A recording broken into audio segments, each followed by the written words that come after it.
வணக்கம் ஃப்ரெண்ட்ஸ், நம்ம இந்த வீடியோவில் பார்க்க போகிறது என்னன்னு பார்த்தீங்கன்னா ஆர்ஆர்பி குரூப் டி எக்ஸாம் கூடிய சிலபஸில் இருக்கக்கூடிய ஃபிசிக்ஸ் டாபிக்ஸ் தான் பார்த்துட்டு வரோம். ஆல்ரெடி ஃபிசிக்ஸோட 2 வீடியோஸ் கொடுத்துருக்கோம். ஸோ செக் பண்ணி பாருங்கள், நம்மளோட பிளேலிஸ்டில் இருக்கும். அதே மாதிரி கெமிஸ்ட்ரி கம்ப்ளீட் பண்ணியிருக்கோம். கெமிஸ்ட்ரியில் இருக்கக்கூடிய ஆர்ஆர்பி குரூப் டி சிலபஸில் இருக்கக்கூடிய டாபிக்ஸ் எல்லாமே கெமிஸ்ட்ரியில் கொடுத்துருக்கோம். அண்ட் அதுக்குரிய பிடிஎஃப்பும் நான் பேமெண்ட் பண்ணி வாங்குறதுக்கான டீட்டெயில்ஸும் சொல்லியிருக்கேன். ஸோ பிடிஎஃப் பற்றின டீட்டெயில்ஸ் வேணும்னா நீங்கள் கமெண்ட் பண்ணுங்கள், நான் என்னோட மெயில் ஐடி தரேன், மெயிலில் கான்டாக்ட் பண்ணி வாங்கிக்கலாம். ஓகேவா? ஸோ இன்னைக்கு நம்ம பார்க்க போகிறது என்னன்னு பார்த்தீங்கன்னா வேலை மற்றும் ஆற்றல், வேலை, திறன், ஆற்றல், அந்த மாதிரியான டாபிக் தான் பார்க்க போகிறோம். ஸோ வேலை அப்படின்னா என்னன்னா, ஒரு பொருள் இருக்கு, அது மேல நான் ஒரு எக்ஸ்டர்னல் ஃபோர்ஸை செலுத்தி அந்த பொருளை நான் என்ன பண்றேன்னா இடப்பயிற்சி செய்ய வைக்க போறேன். அப்படி இடப்பயிற்சி செஞ்சிச்சு அப்படின்னா அதுதான் வேலை செய்யப்பட்டிருக்கு அப்படின்னு அர்த்தம். ஸோ அப்போ வேலைங்கிறது என்னன்னா, ஒரு பொருளை நான் இடப்பயிற்சி செய்யணும், அதுக்காக ஒரு புறவிசையை நான் செலுத்தி அந்த பொருளை வேலை செய்ய வைக்கிறேன், இதுதான் வேலை. அப்போ வேலைங்கிறப்போ ஃபோர்ஸ் இருக்கணும், இடப்பயிற்சி இருக்கணும். ஸோ விசையின்ட்டு இடப்பயிற்சி அப்படிங்கிறது தான் வேலையாகும். வேலையோட எஸ்ஐ அலகு என்னன்னு பார்த்தீங்கன்னா ஜூல், ஜேன்னு சொல்லி குறிப்பிடுவோம். ஸோ வேலையின் எஸ்ஐ அலகு ஜூல். இதில் பார்த்தீங்கன்னா நேர்மறை வேலை, எதிர்மறை வேலை, பூஜ்ஜிய வேலைன்னு சொல்லி 3 இருக்கு. நேர்மறை வேலைன்னா என்னன்னா பாசிட்டிவ் ஒர்க்குன்னு சொல்லுவாங்க. அதாவது என்னன்னா விசை இடப்பெயர்ச்சிக்கு இணையா இருக்கிறது. ஓகேவா? அதுதான் நேர்மறை அப்படின்னு சொல்றோம். எதிர்மறைனா ஆப்போசிட்டா இருக்கிறது, விசை இடப்பெயர்ச்சிக்கு எதிராக செயல்படுறதா எதிர்மறை வேலை. பூஜ்ய வேலைனா விசையானது இடப்பெயர்ச்சிக்கு செங்குத்தாக இருந்து விசை அல்லது இடப்பெயர்ச்சி சுழியாக இருப்பது. பூஜ்ய வேலைங்கிறது என்ன அர்த்தம்? ஒன்று செங்குத்தா செயல்படும். அப்படி செயல்படும் போது விசையோ அல்லது இடப்பெயர்ச்சியோ சுழியா இருக்குது. ஏதாவது ஒன்று சுழியா இருந்தாலுமே வேலை ஃபுல்லாவே 0வா தானே இருக்கும். ஸோ அதான் இங்கே பூஜ்ய வேலை அப்படின்னு சொல்றாங்க. இதுதான் வேலை. அடுத்து இந்த வேலை செய்யறதுக்கு ஒரு திறன் வேணும் இல்லையா, அதுதான் ஆற்றல். ஸோ வேலை செய்யும் திறன் என்பது ஆற்றல். ஆற்றலோட ஸ்கேலார் அலகு என்னன்னு பார்த்தீங்கன்னா அதுவும் ஜூல் தான். ஓகேவா? ஸோ இது ஒரு ஸ்கேலார் அலகு. ஸோ இதோட எஸ்ஐ யூனிட் ஜூல். இந்த ஆற்றல்ல இயக்க ஆற்றல், நிலையாற்றல்னு சொல்லி வகைகள் இருக்கு. இப்போ ஃபர்ஸ்ட் நம்ம பார்க்க போறது இயக்க ஆற்றல். ஸோ இயக்க ஆற்றல் அப்படின்னா கைனட்டிக் எனர்ஜின்னு சொல்லுவாங்க, 12mv². அதாவது என்னன்னா m நிறை கொண்ட ஒரு பொருள் ஒன்று v திசை வேகத்தில் இயங்குகிறது அப்படின்னா அதோட இயக்க ஆற்றல் என்னவா இருக்கும்? ½ mv², 12mv² இருக்கும். இதே இதை நம்ம எப்படி எழுதலாம்னா p² 2m எழுதலாம். pங்கிறது என்னது? நேரியல் உந்தம், mங்கிறது மாஸ், நிறை. ஸோ இந்த 2 ஃபார்முலாவுமே என்ன வரும்? இயக்க ஆற்றலுக்கு வரும். சரி, இப்போ இந்த பியோட மதிப்பை இரட்டி பார்க்குறோம். ஆல்ரெடி அது p² இருக்கு. அப்போ நம்ம இதோட மதிப்பை இரட்டி பார்க்கும்போது அது ஸ்கொயர் பண்ணும்போது என்ன ஆகும்? 4 மடங்கு ஆகும். அப்போ என்னவா ஆகும்? நார்மலாக இருக்கக்கூடிய இயக்க ஆற்றல் 4 மடங்காக மாறும். இந்த கொஸ்டின் கூட எக்ஸாம்ல கேட்கலாம். இயக்க ஆற்றல் அதாவது உந்தத்தை இரட்டி பார்க்கும்போது இயக்க ஆற்றல் எத்தனை மடங்காகும் அப்படின்னு கேட்டாங்கன்னா 4 மடங்காகும். ஏன்னா இது p² இருக்கு. அடுத்து ஒரு பொருள் கிடைமட்ட வட்டத்தில் இயங்கினால் அது இயக்க ஆற்றல், அதோட இயக்க ஆற்றல் எல்லா புள்ளிகளிலும் சமமாக இருக்கும்.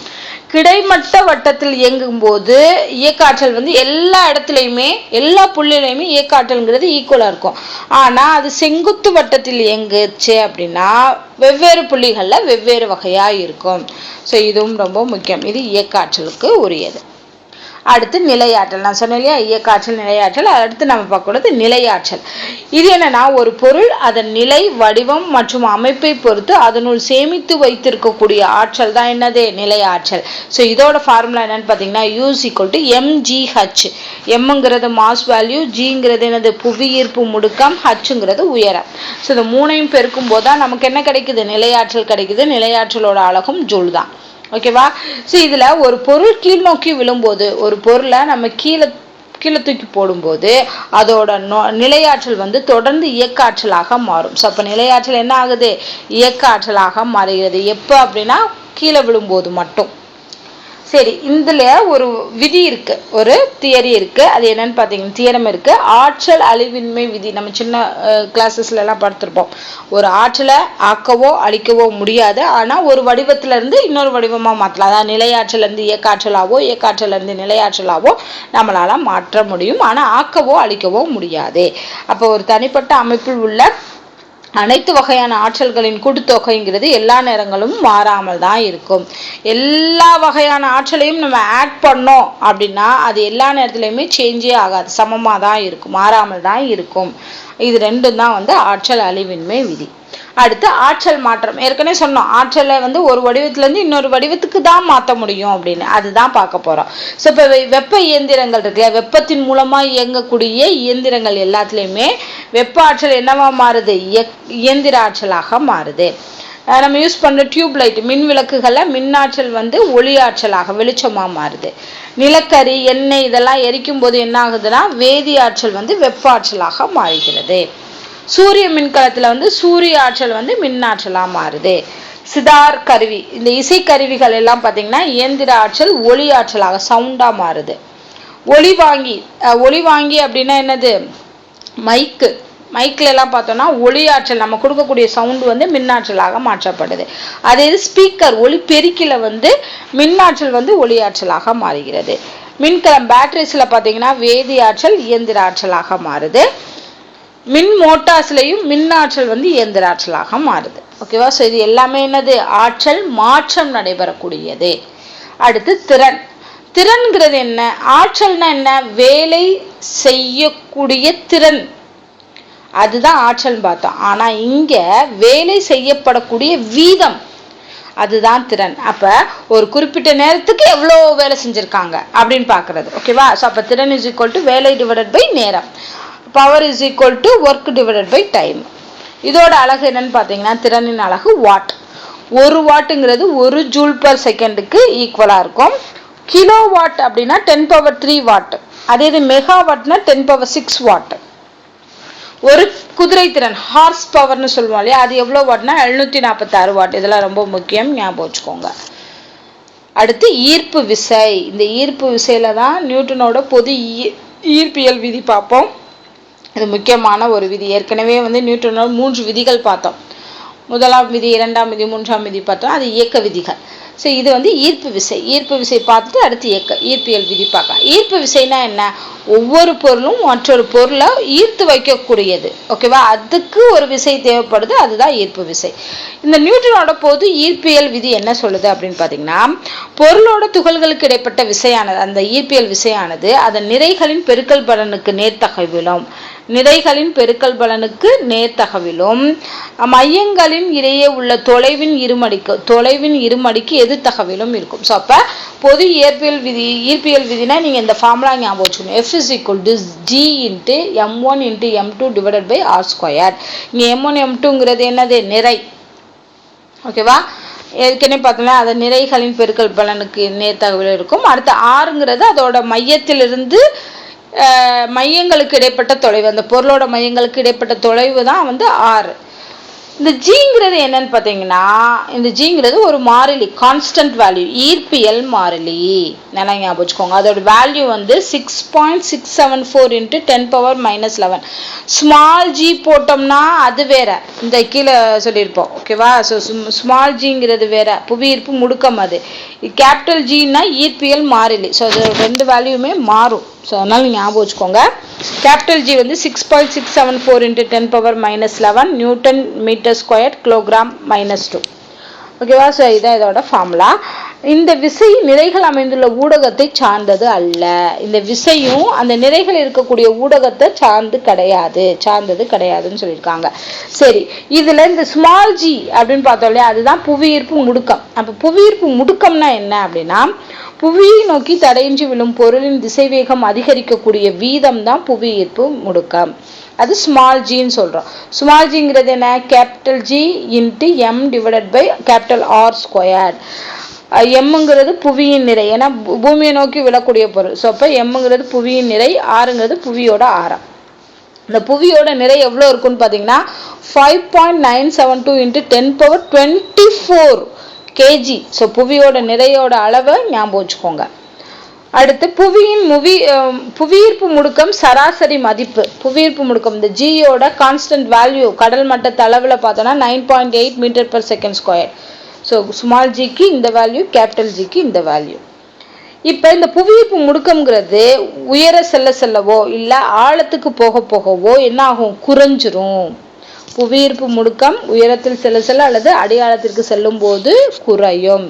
அதே இது புவியோட மையத்தில் பூஜ்ஜியமாக இருக்கும், சுழியா இருக்கும். கேட்கலாம், புவியின் மையத்தில் புவியீர்ப்பு முடுக்கத்தின் மதிப்பு என்னன்னு கேட்டாங்கன்னா சுழி, பூஜ்ஜியம்.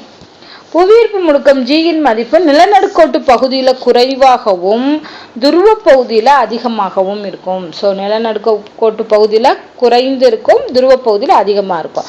இப்ப சந்திரன்ல ஜியோட மதிப்பு பூமியில் உள்ளதுல 1/6 தான் அங்க இருக்கும். அதனாலதான் அங்க எடை இழப்பு மாதிரி தெரியுது. ஸோ இதை நல்லா ஞாபகம் வச்சுக்கோங்க. புவியோட சுழற்சி இயக்கம் அதிகரிக்கும் போது ஜியின் மதிப்பு குறைகிறது. அதே மாதிரி சுழற்சி இயக்கம் குறைஞ்சிச்சுன்னா இந்த புவியீர்ப்பு முடுக்கத்தோட மதிப்பு அதிகரிக்கிறது, வைஸ் வெர்சா. அடுத்து, புவியின் கோண வேகம் அதன் தற்போதைய மதிப்பை போல 17 மடங்கு இருந்துச்சுன்னா, 17 மடங்கு அதிகரிச்சுச்சுன்னா பூமத்திய ரேகையில் உள்ள பொருள் எடையற்றதாக மாறுது, வெயிட்லெஸ்ஸா தோன்றும். ஸோ எத்தனை மடங்கு அதிகரிக்கணும்? 17 மடங்கு அதிகரிச்சுச்சுன்னா. அடுத்து, நிறைக்கும் எடைக்கும் உள்ள டிஃபரன்ஸ். நிறை எடைக்குரிய டிஃபரன்ஸ் பார்க்கலாம். நிறைனா என்ன? ஒரு பொருள் அடங்கியுள்ள பருப்பொருளோட அளவு. ஸோ அப்போ இந்த நிறையோட வேல்யூங்கிறது எங்கேயுமே சேஞ்ச் ஆகாது. ஏன்னா அது அந்த பொருளுக்கு உள்ள இருக்கக்கூடிய பருப்பொருளின் அளவை குறிக்கிறது, கிலோகிராம்னு சொல்றோம். அதே இது எடைங்கிறது என்னன்னா ஈர்ப்பு விசையின் மதிப்பை பொறுத்தது, பொருளின் மீது செயல்படக்கூடிய ஈர்ப்பு விசையின் மதிப்பு. அப்ப என்ன ஆகும்? நிறையோட புவியீர்ப்பு முடுக்கத்தை மல்டிப்ளை பண்ணும்போது நமக்கு எடை கிடைக்குது. அப்ப புவியீர்ப்பு முடுக்கம் ஒவ்வொரு இடத்துல ஒவ்வொரு மாதிரி இருக்கும். துருவ பகுதியில ஒரு மாதிரி இருக்கும், நிலநடுக்கோட்டு பகுதியில ஒரு மாதிரி இருக்கும், மைய பகுதியில ஒரு மாதிரி இருக்கும். உயர செல்ல செல்ல குறையும், அடையாளத்துக்கு போகும்போது குறையும். ஸோ அப்போ ஒவ்வொரு இடத்துலையும் ஒவ்வொரு மாதிரி இருக்கும். எது? எடை. ஆனா நிறை மாறாது. ஸோ இதுதான் டிஃப்ரென்ஸு. அப்ப பொருளோட எடை துருவ பகுதியில் அதிகரித்தும் நிலநடுக்கோட்டு பகுதியில் குறைந்தும் காணப்படும். நிலவுல ஈர்ப்பு முடுக்கத்தோட மதிப்பு எவ்வளவு இருக்கும் அப்படின்னு பாத்தீங்கன்னா 1.625 மீட்டர் பர் வினாடி ஸ்கொயராக இருக்கும்.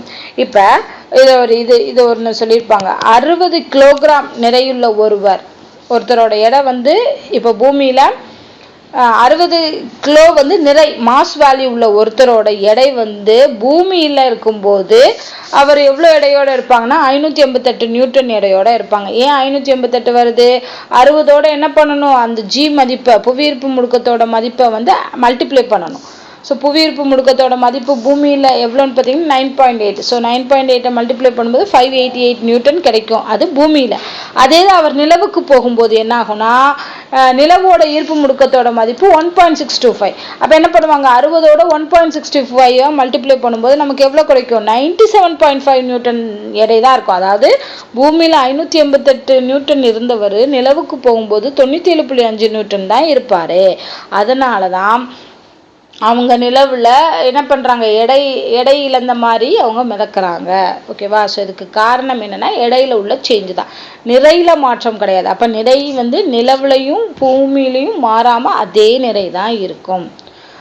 ஸோ இப்போ விண்வெளி வீரர் தடையின்றி விழும் நிலையில இருக்காரு. அதாவது என்னன்னா, ஏன்னா அங்க ஃபோர்ஸ் இல்லை, புவியீர்ப்பு விசை இல்லை. ஓகேவா? ஸோ விண்வெளி வீரரோட முடுக்கம்ங்கிறது எதுக்கு ஈக்குவலா இருக்கும்னா விண்கல முடுக்கத்திற்கு சமமாக இருக்கும். அப்போது அவர் தடையின்றி விழும் நிலையில இருப்பாரு. ஸோ எப்ப தடையின்றி விழும் நிலையில இருப்பார்னா விண்வெளி வீரரோட முடுக்கமும் விண்கலத்தோட முடுக்கமும் ஈக்குவலா இருக்கும்போது. ஸோ அப்ப தோற்ற எடை மதிப்புங்கிறது R சுழியாக இருக்கும் அந்த இடத்துல. அடுத்து, நியூட்டனோட ஈர்ப்பியல் விதியின் பயன்பாடுகள். நியூட்டனின் ஈர்ப்பியல் விதி ஏற்கனவே பார்த்தோம் இல்லையா? அந்த ஈர்ப்பியல் விதி எங்கெங்கெல்லாம் பயன்படுது அப்படின்னு பாத்தீங்கன்னா அண்டத்தில் உள்ள விண் பொருட்களோட பரிமாணங்களை அளவிடுறதுக்கு பயன்படுது. ஒரு புதிய விண்மீனையோ கோள்களையோ கண்டுபிடிக்கிறதுக்கு இந்த ஈர்ப்பியல் விதி பயன்படுது. விண்மீன்களோட நிறையை கண்டுபிடிக்கிறதுக்கு, நிறையை அளவிட, தாவரங்களின் புவி திசை சார்பியக்க நிகழ்வுகளை விளக்க. அதாவது புவியோட திசையை பொறுத்து தாவரங்கள் எப்படி வளருது, எப்படி சார்பியக்கங்களை மேற்கொள்ளுதுங்கிறத கண்டுபிடிக்கிறதுக்கு பயன்படுது. விண்வெளி பொருட்களோட பாதைகளை வரையறை செய்யறதுக்கு இந்த நியூட்டனோட ஈர்ப்பியல் விதிகள் பயன்படுது. ஸோ இதெல்லாம் ரொம்ப முக்கியம். இது எந்த விதியின் பயன்பாடுகள்னு கூட கேட்கலாம். ஸோ அதனால இதை ஞாபகம் வச்சுக்கோங்க. ஸோ இதோட இந்த வீடியோவை கம்ப்ளீட் பண்ணிக்கலாம். அடுத்த வீடியோவில் நம்ம அழுத்தம், வளிமண்டல அழுத்தம், திரவத்தில் அழுத்தம், அந்த மாதிரி இது பார்க்கலாம், பாய்மங்கள் பார்க்கலாம். ஸோ இந்த வீடியோவில் இதோட நம்ம கம்ப்ளீட் பண்ணிக்கலாம். ஸோ இந்த வீடியோ உங்களுக்கு பிடிச்சிருந்தா லைக் பண்ணுங்கள், ஷேர் பண்ணுங்கள், மறக்காமல் உங்கள் நம்ம சேனலை வந்து ஃபாலோ பண்ணுங்கள். நான் சொன்ன மாதிரி PDF வேணும் அப்படின்னா கமெண்ட் பண்ணுங்கள். நன்றி.